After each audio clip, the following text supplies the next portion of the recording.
Hey guys and gals, I wanted to make a video about my thoughts and opinions on New World so far. I've been playing it quite chronically since it came out, and I know a lot of WoW homies. If you're like me and you've had a love-hate relationship with World of Warcraft over the years, which I'm sure many of you have, you might be looking for something new to try, at least for a while. So I'm going to go over some of the main, I guess, concepts of the game and tell you what I think about them. Because I'm sure at least one or two of you will give a crap about my opinion. First part will be the leveling experience. So, obviously the first thing you're going to do when you open up the game is you're going to start leveling your character. And you might want to know if that's horribly boring or terrible or how the sense of progression feels. I will say that the leveling in this game is not bad at all. I've played a lot of MMOs in my day, and the sense of progression in this game feels reasonably paced. There's a lot of different ways you can level, from doing the main story quest line, the side quests, which are basically just any yellow quest. And then there's faction and town project quests that you can do on the side. There's a lot of different ways to level up, and you can even level through PvP. Not exclusively, you can't just PvP all the way from level 1 to 60 or anything close to that. But the fun aspect of flagging for PvP, so there's a flagging system, so you can turn on and off PvP flag, so anybody else from a different faction that is also PvP flagged out in the world, you can fight to the death. The great part about this is it adds a little excitement to, you know, the normal leveling stuff out in the world. You happen to see one or more players that are flagged and you're like, ooh, fight's incoming, you know, and then you duke it out. And the beautiful part is if you kill that person, unless they've died in PvP battle recently, I don't know what the cooldown is, maybe 5, 10, 15 minutes, I'm not really sure, but there is a system in place where you can't just, you know, chain kill and spawn camp somebody over and over and just get infinite XP. So there is a little bit of a cooldown on when somebody can be worth PvP, but here I killed this guy and got 600 XP, which isn't a huge amount, but you can get some crazy numbers. It's not gonna like boost your leveling insanely, but it is a nice chunk. It's similar to turning in a quest, killing somebody worth full value in XP. So randomly fighting people not only adds excitement, but, you know, helps you level up a little bit faster as well. And the best part isn't just the character XP you get, the best part is the weapon mastery experience. You have to level up each individual weapon and get the mastery to level 20 because the weapons have talent trees basically, or perk trees, whatever you want to call it. And you want to, you know, max out your weapons and unlock all those talent points. So the best part about killing people in PvP is the level of XP you get for weapons is really huge a lot of the time. Killing players in the world is one of the easiest boosts to your weapon mastery that you can get. If you kill a random NPC and get, I don't know, 15 or 20 weapon mastery for it, you can often kill a player and get 1,000 or 1,200 weapon mastery for it. So it's a huge boost to leveling up your weapons. And again, it just adds a little spice, you know, when you're just, you know, grinding your levels out and doing quests and stuff. Obviously, like any game, it can get a little bit boring after a while. But yeah, flagging for PvP spices things up a little bit and can add a little bit of a leveling boost. So I like that aspect of this game a lot. As far as questing goes, I will say one of the biggest criticisms that people have had for this game is this was supposed to be more like an MMO sandbox / survival type of game. It was supposed to be mostly PvP centric. And in something like the last year of development, they added a lot of PvE aspects somewhat last minute just to be able to, I guess, encompass more playstyles and a different customer base, which I'm personally fine with. A lot of people have complained about it, but this is my whole thing. I've been leveling and playing MMOs for so freaking long that leveling is almost never going to be fun to me ever again, I don't think. Like, there's no sheer fun in just doing quests and leveling. I don't think I'm ever going to experience fun leveling again because, you know, I'm old now and I've done so much of it. But it's a matter of how painless is it, you know? Are you leveling up and miserable, or are you leveling up and actually engaged in the world and enjoying just playing your character in this world? And I would say this has been a breath of fresh air for me. I did enjoy leveling in this game about as much as I can enjoy leveling in any game. And one of those biggest criticisms for like the leveling and questing in this game is the quests. Any of the quests in the game are very repetitive, but to me, I don't really care about that personally because I don't care how diverse the quests are in a game. If they're like, oh, one of them is collect 10 wolf pelts, and the other one is to kill 14 goblin, grenadiers, whatever. I don't care about all these different quests. A quest is a quest to me, unless it's somehow cinematic in nature. If it takes you through some crazy adventure to escape a castle with an escort or something weird like that, maybe some quests could be fun like that. But to me, all MMO quests are more or less the same. They're almost all repetitive, and I don't think there's an MMO out there that has any truly exciting quests. So for me, that's a non-issue. The biggest thing that keeps me interested in the quest is the world itself and playing my character and how that feels. Is it fun to kill things with your weapons? Are the sounds and the visuals appealing to you? And in this game, the sounds are amazing. I think the visuals are almost entirely amazing. I think character models look a little derpy, but their world models and everything look pretty beautiful in my opinion. So I've really enjoyed leveling in this game compared to, MMOs that I've played recently. I mean, I played Elder Scrolls Online not too long ago, and I found the leveling to be less fun in that game. So don't expect anything too extravagant with leveling. It's like most other MMOs. Mostly you just get through the leveling process to hit the end game activities. Next thing I want to talk about is the quote-unquote class system, or the fact that there is no class system, really. So you have one character, and you can level up every profession. You can level up the weapon mastery for every type of weapon. You can switch your stats whenever you want for a tiny gold fee. So you can actually play every role. You can swap between roles at the drop of a hat. All you need is to collect gear sets with the appropriate stats and perks that you want, but that's not that hard. I have a buddy who primarily plays mage, like a fire staff and ice gauntlet, but he switches all the time. He'll switch to tank if we need a tank for some activity, and he'll also experiment with weird combinations of weapons. There's a pretty cool system where you can, let's say, be focused entirely on intelligence and be a wizard, but then you can also socket a magic damage conversion gem into a weapon. So if you have a great axe that scales entirely off of strength, you can socket it and scale 50% of the damage off of intellect and convert it to magic damage, and then it's not useless for you just because you're not a strength build. So there's a lot of options, and they will be adding more and more weapons as time goes on. They already recently added the Void Gauntlet, so there's going to be a lot of variety, even more so further down the road when they release new weapons. So I very much like that there's not a class system. Your class gets nerfed or something, or balanced, or just changed to the point where you're not enjoying it as much, or you just want to try something new. In World of Warcraft, for example, you got to level an entire new character and then gear it out, and it's such a process. But in this game, all you have to do is level up the weapon mastery once for any type of weapon, and it's unlocked and max level forever.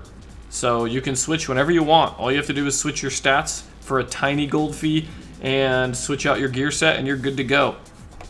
For the crafting system, it's a pretty interesting crafting system. I mostly ignore crafting in MMOs. I'm too lazy to do it, and usually the payout isn't there. Like in World of Warcraft, I pretty much only ever had engineering, because engineering had gadgets you could use that were fun in PvP. But in this game, the crafting is very useful, because you can craft really end-game things. There are definitely flaws with it, though, and there are people that have big complaints about it. It's not a perfect system, but it is well, let's just say it's pretty grindy to fully max out a crafting profession. It's costly or grindy, or both, depending on what you're doing with your, day-to-day activities. If you happen to just be playing the game and stockpiling a whole bunch of money, eventually you can just dump a bunch of money into buying mass resources and just spam craft and power level it. But if you're trying to rush early on in your experience in the game, if you just got the game and you're leveling and you're like, ooh, I want to level up my weaponsmithing or my armoring skill, and you don't already have a ton of money, and your refining skills are not high yet either, because you have to, farm, you have to have harvesting skills like chopping down trees, whatever, to get the resources, and then you have to refine those resources into usable materials, and it's a process, and it will be many, many hours of grinding. So I personally wouldn't recommend it unless you're really into that thing. What I did is, because we got the game on launch, me and my brother wanted to be self-sufficient. Early in the game, there's not going to be a whole lot of people leveling their engineering or whatever to max level. So I leveled up engineering so I could make us better harvesting tools, and my brother leveled up armoring so he could make us better bags so we could carry more weight as we go, rather than waiting for other people to level up their skills and then buying the stuff from them. We just wanted to be self-reliant because it was right on launch when nobody had anything leveled up yet. But if you start in the game later, like now, there's tons of people that can craft stuff for you. So all you gotta do is get the materials or just buy the completed materials from them outright, and you can save yourself a lot of that trouble unless you want to do it because you find it fun. So if you were starting to play now or in a few weeks or whatever, I would recommend just focusing on leveling and getting to the end game stuff, because eventually you can just make a bunch of money from various sources and just buy what you need and worry about crafting skills later. If you want, you know, you do you. So you might be wondering though, is the grind of leveling up a crafting skill to max level, is it worth, you know, is there a big enough payoff for all that effort? It depends, I guess. Technically, yes, if you don't want to wait, you know, for like a random drop from a dungeon for a good item or getting your watermark up, and I'll explain the watermark briefly later, but the way it works is you can, if you get your engineering to max level, engineering crafts weapons like muskets, bows, hatchets, and spears. So since I'm using spear bow mostly, I was like, hey, it'd be cool if I could craft myself some high level things. So you can craft, once you get the specific materials required, you don't even need a recipe or anything, you can just automatically make it. If you're max level, you can make max gear score legendary weapons. Now you don't get to choose which kind of perks they have on it, so they're not like ideal, best in slot, perfect items, but they are strong items that you can get pretty much right off the bat once you max out your, you know, engineering or weaponsmithing or whatever. And armoring can make something that is BOE, so you don't need armoring for the void bent gear, but you know, you can just buy that outright or buy the materials and have somebody craft it for you. And these legendaries, they all have preset stats and perks on them, so it's an easy way to get some gear while you're working your way to what you consider best in slot ideal gear. So, do I think the crafting is worth it necessarily to be able to craft yourself some cool legendary weapons right off the bat? Probably not. I mean, there's some decent weapons that you can craft.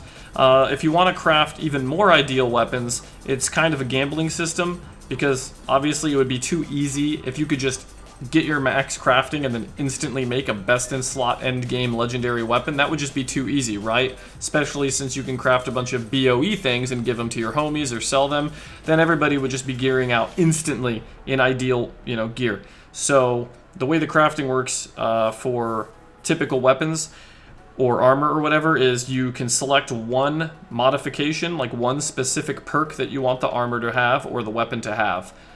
For instance, if I'm crafting a bunch of spears, I'll put the Keen mod on them, and Keen means it just gives 11% crit chance on the weapon at all times, which is really good. So you can guarantee that one weapon perk, but you can't guarantee that it will roll a legendary, which will give it an extra perk entirely. You can't guarantee it'll roll dexterity, you know, the stat that you want on a spear. It might roll strength and focus or intellect and constitution or whatever. So it's a gambling system. So if you want to get to like really good end game crafting and make some amazing baller, you know, end game best in slot gear, it's going to take a lot of attempts, which means you're going to have to collect or buy a ton of the expensive end game materials and go on a crafting spree.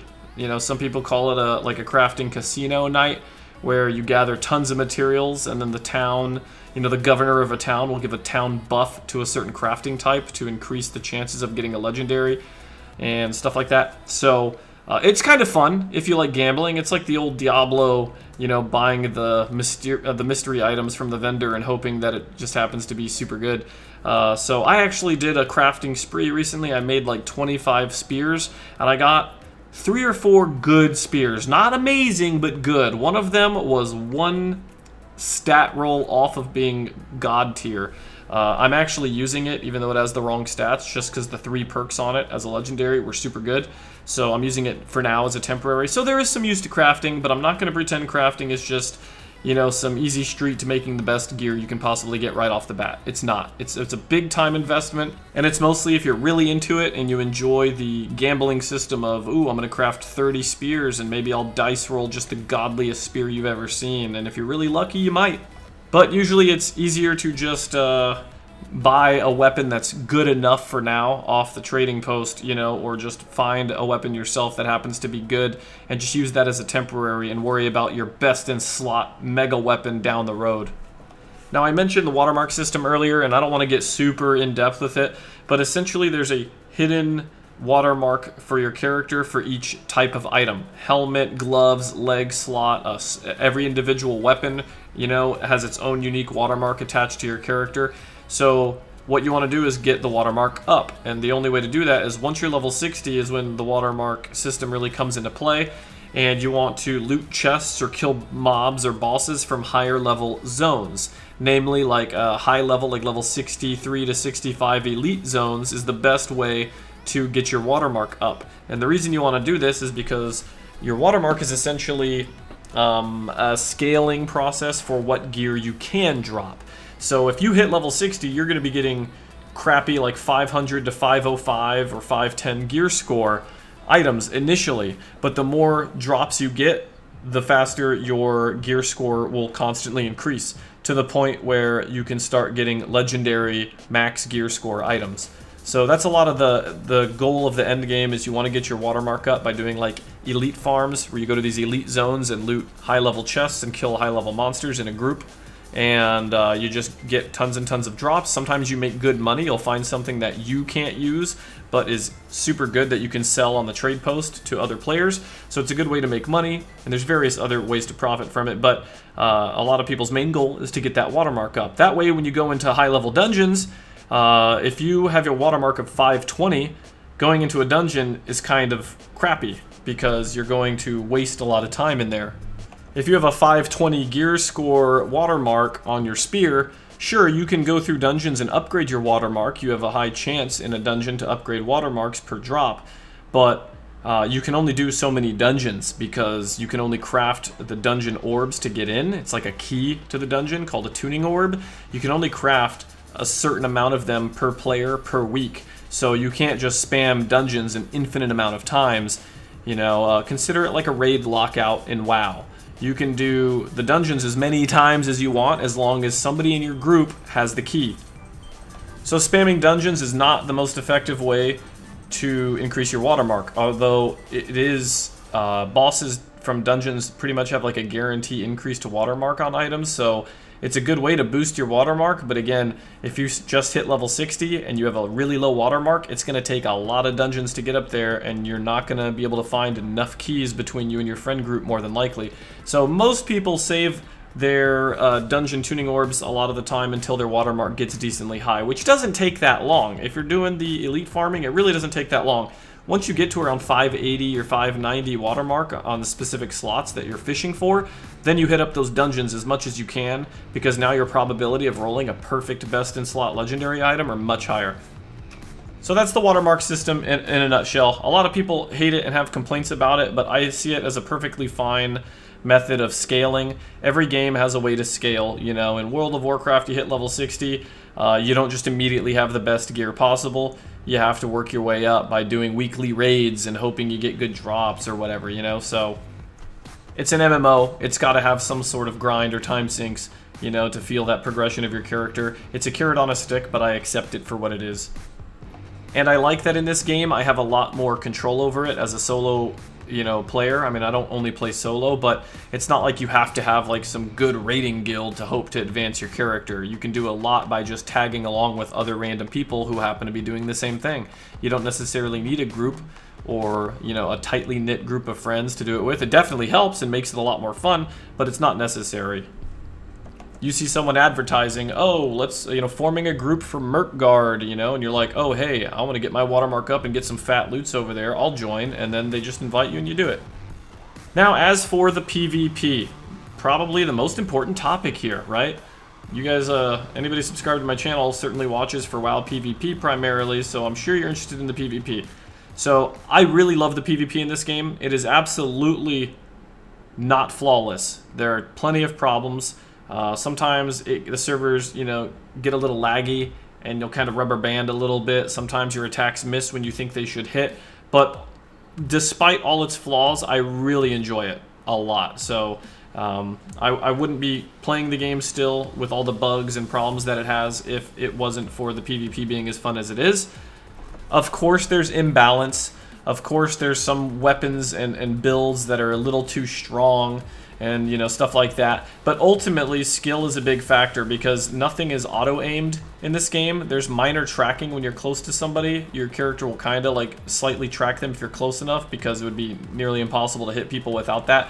But everything is aimed. There's no auto-targeting on ranged abilities. Your arrows and your spells do not lock onto people, so you actually have to aim, including melee weapons. And there's a dodging mechanic with iframes, sort of like Dark Souls, if you're familiar with that. People can dodge roll, and it's not as annoying as it was in Dark Souls when I played, where it's just non-stop dodge rolling. You have a stamina bar, so your dodge rolling is somewhat limited, but I like it because if you're good at timing dodges to avoid big attacks or CCs, and you know, predicting their dodges and maneuvering or outmaneuvering them, there's a lot of fun to be had in the PvP. I think it has a pretty darn good skill cap, and I find it exhilarating.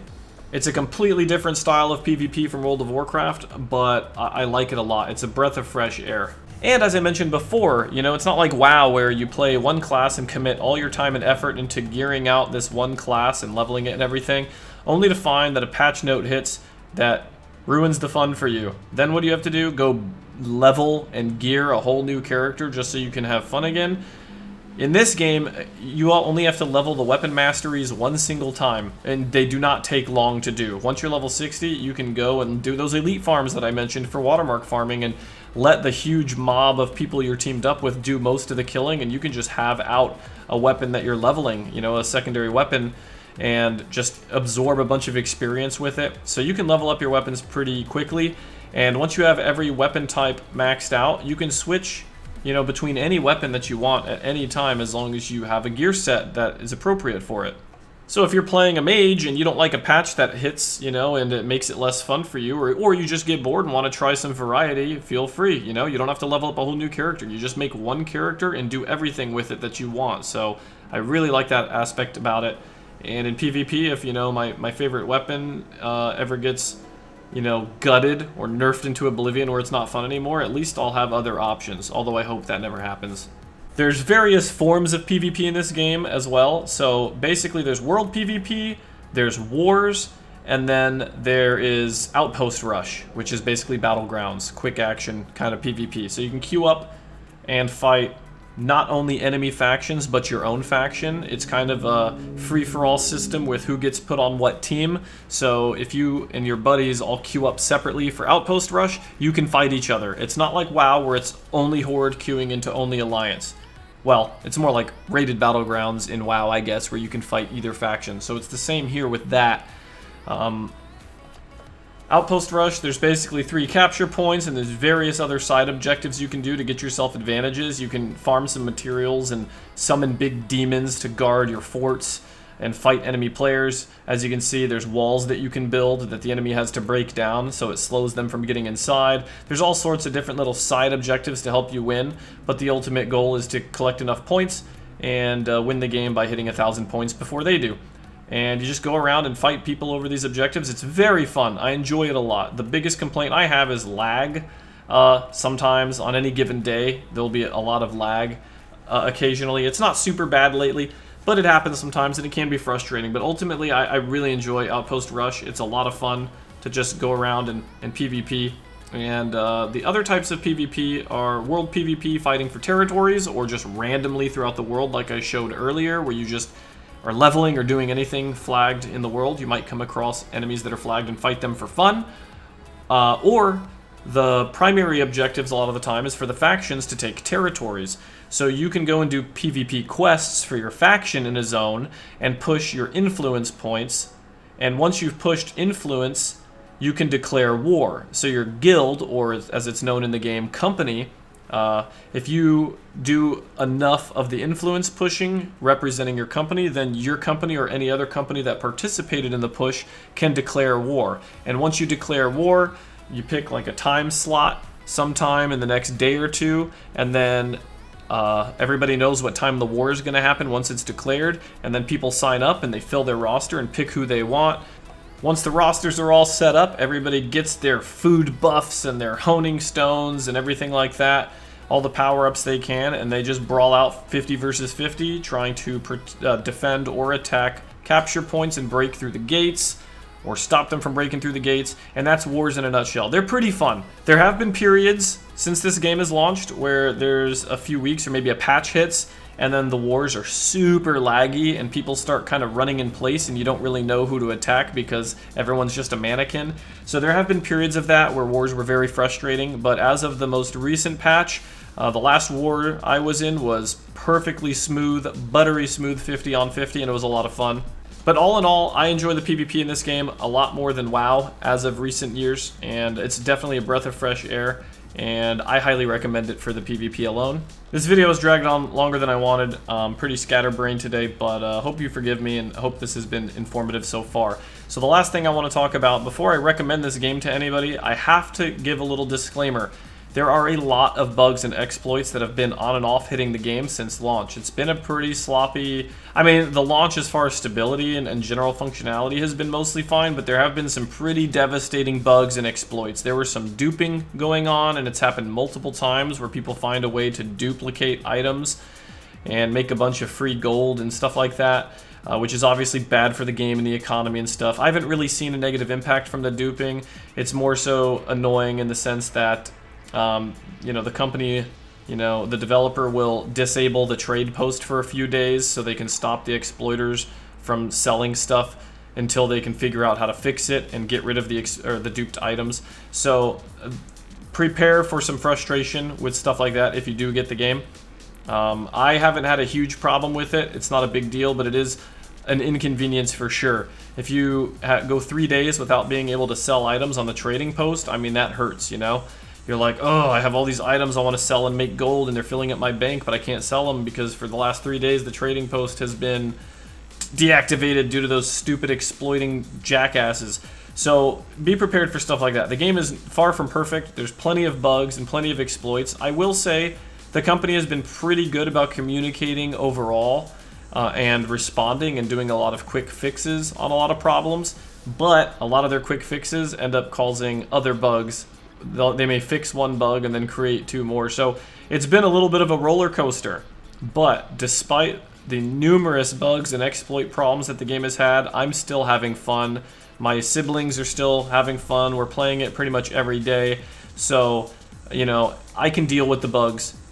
And as long as they keep working really hard to fix them and get it all in order, I think this is a great game. The foundation is amazing. And the bugs and exploits have been probably the biggest downside at all. You know, server stability bugs, etc. If they can get rid of the technical problems, it's a freaking amazing game in my opinion. I've enjoyed it greatly. So, if you do decide to get it, just expect some frustration with some bugs and stuff here and there. But if you decide to wait to get it until a lot of the bugs are fixed, that's okay too. But I will say, despite the bugs, there's still plenty of fun to be had. So I'd still recommend it despite the bugs. And no, this is not a sponsored video, so I'm not selling out, don't worry. This is just truly my opinion. I've had a lot of fun in the game, so I can more or less, you know, ignore a lot of the bugs and just cry about it on the forums occasionally is all I can really do. But I still keep playing it because I enjoy it. So these are my thoughts and opinions on the various systems in the game, just to give some insight to people that might not know enough about it, and anybody that subscribed to my channel that was curious but didn't want to go look all this stuff up.